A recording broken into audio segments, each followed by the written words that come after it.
and gentlemen, after 7 long years, after our community grinded out 293 episodes and 80 chapters that left us on a roller coaster of moments, the time skip is here. Let's be honest, this journey was a difficult one, where one half were happy as ever enjoying peak fiction, but the next we wanted to drop the series, where one episode the character would be consistently written and it's peak, but the next it was thrown out the window. One week we get all the fan service scenes we wanted, with training arcs, the parent and child day episode, and epic lore we always wanted, only for the next to feature side characters whose names we don't even remember. I'm telling ya, we have to be one of the most loyal fan bases ever, and despite 7 years of scrutiny, blunders and criticism from everyone, including myself, we never gave up, truly living up to Naruto's Nindo. Now because we made it, as tradition around here, play the clip.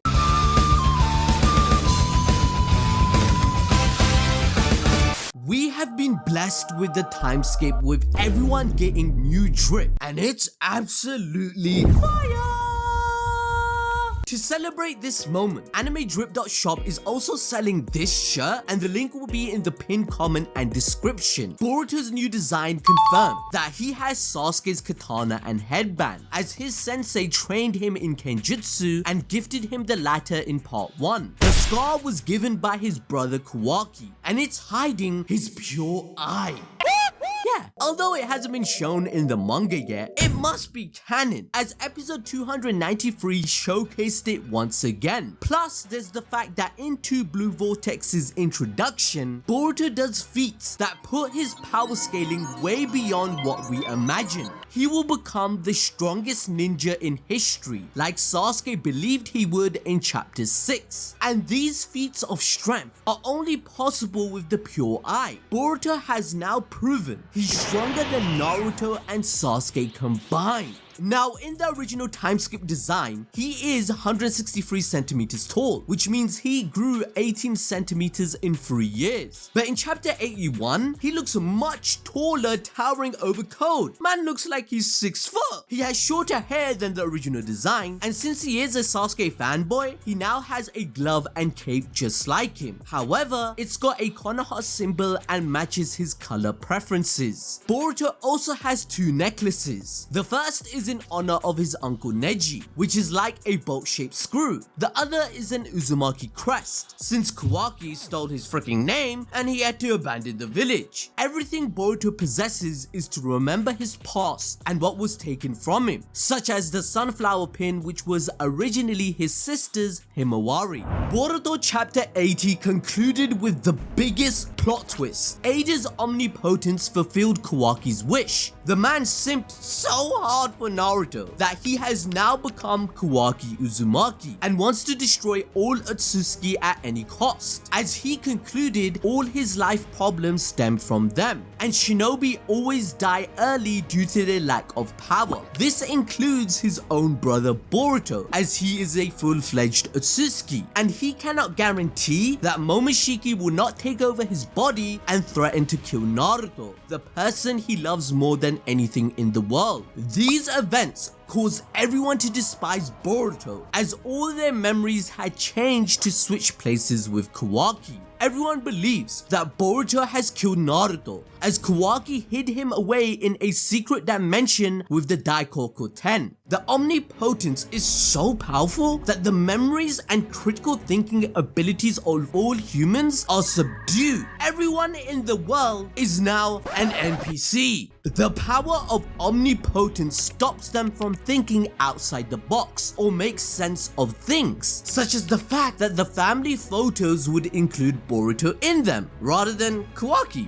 But their brain would tell them it's fraudulent and Kawaki is in them instead. Chapter 81 also mentioned the fact that Kawaki has an inorganic body from Kara, despite being the biological son of Naruto, which shouldn't make sense, but it does for them. We also saw Sarada activate the Mangekyo Sharingan and make one last request. This caused Sasuke to believe her and made the decision to leave the village with Boruto to train him for the upcoming events. This swiftly brings us to Two Blue Vortex Chapter 1, where Shikamaru is now the 8th Hokage. Let's see what that results in. Okay, that explains everything. Maybe that's disrespectful, because having someone that has an IQ over 200 as the Hokage seems to be the most logical decision given the geopolitics and tasks that occur on a daily basis since society has developed. However, Konoha's lack of power and reliance on Kawaki is alarming, since everyone has been drastically nerfed and the shinobi system can't keep up with the alien Utsuki according to Kawaki Uzumaki. He doesn't believe in the ninja system. Furthermore, Kawaki's status has only grown after the Boruto switch, as he is now a high-ranking ally of the Hokage, where Boruto is the poor victim who was robbed of his family. Because of this, Sarada is doing her best to persuade Shikamaru that everyone's memories are incorrect. Of course though, he just thinks she is one crazy ass responding with this. Shikamaru is beginning to grow worried about Sarada and that she should go back to focusing on her missions, or else she will never get past being a genin. To which Sarada full-on disrespects Lord 8, saying that Naruto was her idol, not him, and that if he can save his friend who was deemed a criminal whilst also becoming Hokage despite also being a genin, why can't she? I ain't gonna lie, I'm getting cooked. Sarada and Naruto keep paralleling each other throughout the story. Remember when Naruto told Jiraiya that if he has to give up on Sasuke, then he'd rather stay a fool his entire life. Just like Sarada is now claiming in Two Blue Vortex, she loves Boruto so much that she is willing to give up her dream for justice. On top of that, following the death of Jiraiya, Naruto tells Tsunade that no Hokage he acknowledges would let their friend run to their death like that, again creating another similarity between the two. However, the likes of Jiraiya dying early links back to what Kawaki mentioned. Remember in chapter 77, he declared that all shinobi were destined to die early, which is exactly what Isshiki Otsuki stated to Kashin Koji, his clone, in their fight, highlighting the downfall of Kawaki's mentality, becoming more and more like a villain. In fact, in chapter 81, he gives orders to civilians, telling them to follow the shinobi, signaling that he himself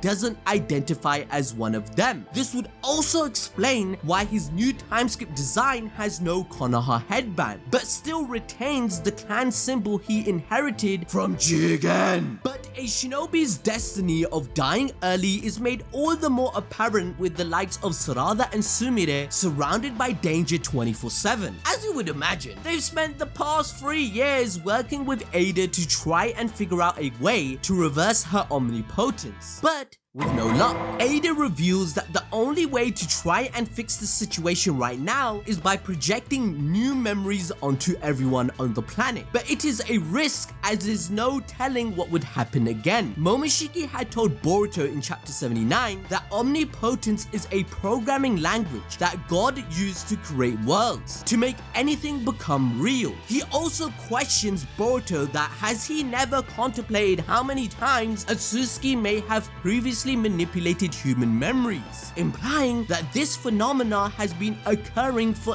aeons. Humans have always been the prey to the desire of Otsuki, and it is dangerous to challenge their rule. Plus, we know that Eida does not have complete control over her godlike abilities, since they're too much for a mere human to handle. However, there's an even bigger risk ongoing, because Eida and Demon wonder what is so special about Sarada and Sumiere, as they are neither blood relatives nor Otsuki. Therefore, they should have been affected by her omnipotence. This leads her to grow suspicious about whether or not they're truly in love with her. Remember in chapter 76, Shikamaru gave orders to the two girls to keep their immunity a secret, because if Damon found out, he'd kill them both knowing they pose a threat to his sister. However, for now, they keep up their act of being affected, which Eida believes in son as she always desired best friends like them, as she admitted it in chapter 76. Elsewhere, Kawaki watches on from his balcony, sensing Mitsuki's bloodlust approaching him from behind. He tells him it makes it hard to breathe, but Mitsuki's only focus is finding and killing Boruto. He tells Kawaki that Boruto is an Atsuki too, which, for your information, Mitsuki, I don't think you needed to remind him. In spite of that, he worries that Boruto could be out there right now, erasing his chakra signature. Regardless, Kawaki reassures his worrying friend that no matter what he does, Boruto cannot escape the watchful eye of his. Now, despite Mitsuki just wanting to protect the man he believes to be his son, Kawaki tells him that he's a total pain in the ass, following him around like a creep. To be fair, he did do that with Boruto, and we are questioning certain things. What the hell? But anyway, this is a huge red flag for Mitsuki. This chapter made it obvious that he is starting to grow suspicious about whether or not Kawaki is who he claims to be. He believes Kawaki to be the sun that illuminates the moon, aka Mitsuki. That's what his memories are telling him. The only thing is, Kawaki is acting the opposite to how Mitsuki's memories remember him. Rather than Kawaki brightening up the moon, he is darkening it like an eclipse. Remember in the anime, Mitsuki's biggest character development came from the after arc. Prior to this, he had never had a dream in his sleep or thought he was capable of having them. But one day he did, and that made him wonder if all his thoughts were programmed into him by Orochimaru. Thus, he left the village to try and discover his own consciousness and will. Because of this, Sarada and Boruto chased after him in an active attempt to learn more about Mitsuki as a valuable and loved member of Team 7. This, along with the fact that it was the first time Mitsuki made his own decision and had his own line of thought, foreshadowed this moment in chapter 81. He himself decided in that arc that Boruto was truly his son. Mitsuki is now his own person and can look past what someone tells him to think and come to his own conclusion, which in this case is the fact that the memories of Kawaki and the Kawaki he is with are not the same person. Boruto was a loving person that was selfless. He lives up to the ideal of what makes a son. It's someone that is similar to Naruto, right? But Kawaki possesses none of those traits, as the sun is symbolic of light in the darkness that will shine a bright future for him. However, Kawaki's character continues to parallel Isshiki Otsuki instead, as he now possesses the power of flight, propelling him to watch on from above. In the 3 years that have passed by, the thousands of years of battle experience Boruto and Kawaki inherit from the Karma Seal is catching up to bolster their strength above what we have seen ever before. Amado told us in chapter 74 that flying is a run-of-the-mill ability for Otsuki, and that sooner or later they would be doing it too. And so Kawaki flies across Konoha like the devious dictator he is, looking exactly like Isshiki in this panel, which gives context to why Konoha is destroyed, as Kawaki himself admitted that he has a similar wavelength to Isshiki in chapter 39, meaning that they meet eye to eye in some way. In chapter 49, Isshiki did his search for Naruto, whereas now the son of Isshiki is searching for the son of Naruto. As you'll see soon later on in this video, the parallels are only just the beginning. Meanwhile, Himawari is seen training with Chocho and is now 12 years old. Yes, that's right, Kishimoto heard and listened to our dreams. She is now a ninja. That's what I'm talking about. Despite her inexperience, she displayed a high level of skill. Even though she lost, Himawari did earn compliments from Inujin, Shikadai and Chocho, with Chocho even saying that Himawari's kicks are pretty heavy. But Inujin asks why she wanted to become a ninja in the first place. Himawari explains that even though people would scold her, she believes that Boruto is innocent and that he must have had some reason to take such drastic measures, as Boruto had risked his life for her and her family countless times. We know from chapter 77 that she had an extremely strong power laying dormant within her, which could be indicating towards her immunity, as it is likely connected to the Otsutsuki, as Damon was completely blown away by her intense strength, despite being the self-proclaimed strongest character in the entire series, stating that it should have been easy for the likes of her to dodge his punch. This means that Himawari's potential is immense, even for a ninja. She one-shotted the most overpowered shinobi in the world, meaning that at 3 years old, she achieved more than Neji ever did with just a single blow.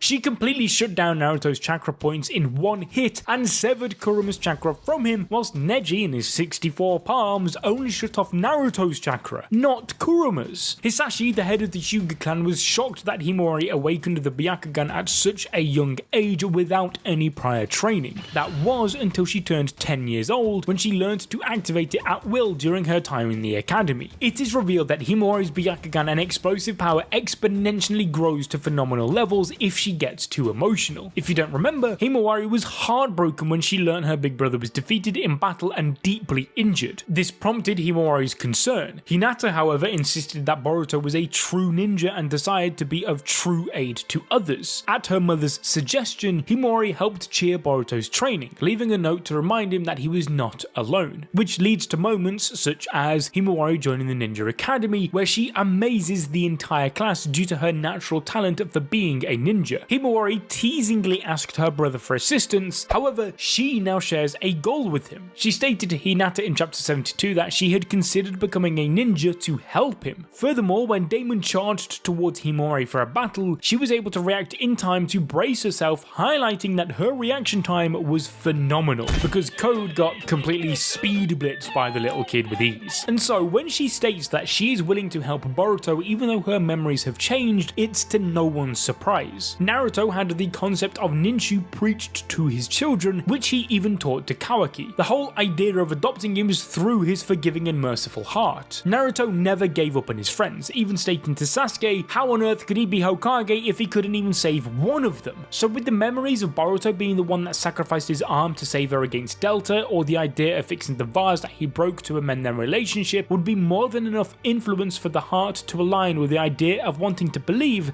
that he can be saved. Furthermore, this directly relates to Boruto's own words in chapter 80. He states that he doesn't want brother to kill brother. Instead, in his maturity, blamed himself for pushing Kawaki to this position to make such a drastic decision. Boruto's whole idea is to defy fate, which he declares in episode 293 and throughout basically every arc. In the same way, it wouldn't be out of the realms of possibility for a manga like Boruto to have Himawari defy the current situation too, which is supposedly fate. After all, that's practically an Uzumaki pastime at this point. Elsewhere, Kawaki is on cleanup duty, shrinking more of Code's claw marks which have been found scattered outside the village. However, there is one noticeable difference this time: his eye. During the 3-year time skip, Kawaki's power has clearly leveled up and surpassed ISSHIKI, as he now has all 8 triangles inside his dojutsu. The NPC shinobi then wonders why Code doesn't attack if he just keeps coming so close, and that if Boruto's his target, why not leave Konoha alone altogether? But his incompetence is put on full display as Kawaki exposes that he had a claw mark on the back of his neck the entire time, which confuses the NPC as he doesn't even know how he got it. But he's not the only one. Kawaki orders Shikamaru to round up all the claw mark investigators in one spot, but before they could even group up, Code's claw marks began to appear from the marks hidden on their backs.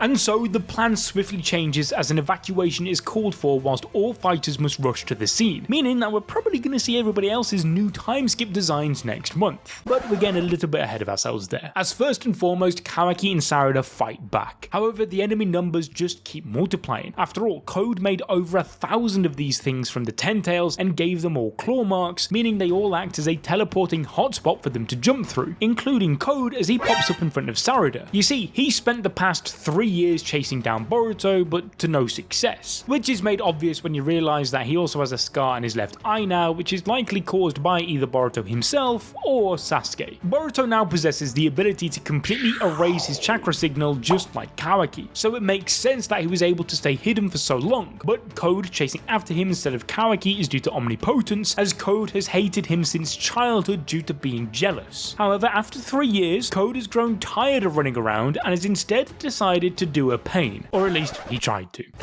Know your fucking place, trash. He's attacking the village and those Boruto loves so that he will be forced out of the shadows and fight. He asks Sarada to scream loudly so that Boruto will hear it, but the difference this time is that before Sakura, or in this case Sarada, could even scream out Boruto's name, he's already on the scene. That's right, Boruto pulled up with the utmost amount of disrespect. For him to even achieve a feat like this is just ridiculous, but to go as far as putting your stinky feet on man's face is just the icing on the cake. Listen, alright, I think we can all agree that Code remains the king of taking L's in this manga. Because the first thing Boruto does upon his return of being MIA for 3 years is giving Code a lesson in Riz, as he tells him that no girls would want to be with him talking the way he does. Remember, this guy had a full-on mental breakdown when Eida left him and has lost basically every fight in his entire life. Whereas Boruto over here is the walking king of W's and has basically every girl in the series, including Sarada and Sumiere, wanting to marry him. Kawaki immediately recognizes Boruto's arrival thanks to their resonance, whilst the rest of the shinobi pick up in his chakra too, causing Shikamaru to give them all orders to attack and find out what he wants. But I know what you're all thinking. We've all noticed that somebody very important is missing.